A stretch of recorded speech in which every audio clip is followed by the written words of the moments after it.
2026 எந்தெந்த ராசிக்காரங்க நிறைய ஆன்மீக ஸ்தலத்துக்கு போயிட்டு வர்றதுக்கு வாய்ப்பு இருக்குது, யோகா இருக்குது அப்படின்னு பார்த்தீங்கன்னா, அதில் குறிப்பாக மேஷ ராசி சொல்லலாம்.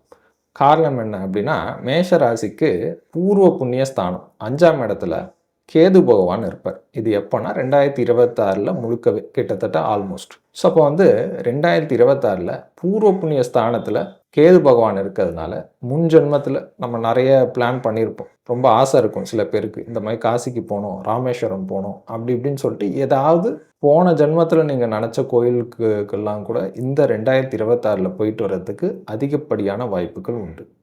அதுக்கு அடுத்தது பார்த்தீங்கன்னா, ரிஷப ராசிக்கும் டெஃபினட்டாக சொல்லலாம். ஏன்னா ரிஷபத்தை பொறுத்த வரைக்கும் சுகஸ்தானத்தில் கேது பகவான் இருப்பார். அதாவது காலபுருஷனுக்கு சுகஸ்தானத்தில் குரு தான் உச்சமாவார்.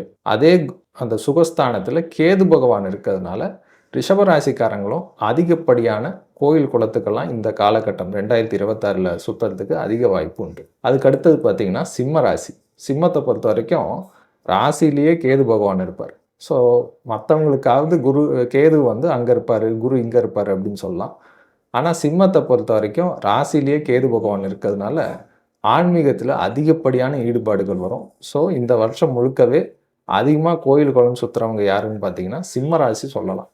அதுக்கு அடுத்தது பார்த்தீங்கன்னா கன்னிராசி.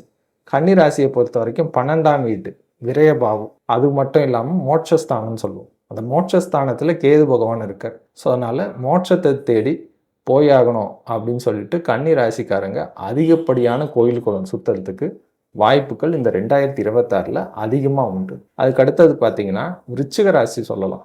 விருச்சிகத்தை பொறுத்த வரைக்கும் கோயில் குளம் அதிகம் போக மாட்டாங்களே அப்படின்னு சொன்னால் கூட கர்மஸ்தானத்தில் கேது பகவான் இருப்பார். ஸோ கர்மத்தை கழிக்கிறதுக்காக அதிகப்படியான கோயில் குளம் போகலாம் அப்படின்ற எண்ணங்கள் விருச்சிக ராசிக்கு அதிகம் வரும். ஸோ அதனால் 2026 அதிகமாக விருச்சிக ராசிக்காரங்களும் கோயில் குளம் சுற்றுவாங்க. அதுக்கு அடுத்தது பார்த்தீங்கன்னா தனுசு ராசி. தனுசை பொறுத்த வரைக்கும் கேது பகவான் பாக்யஸ்தானம் 9ஆம் வீட்டில் கேது பகவான் இருப்பார். ஸோ அதனால் ரொம்ப தூரம் இருக்கக்கூடிய கோயில் குளத்துக்கெல்லாம் போயிட்டு வருவாங்க.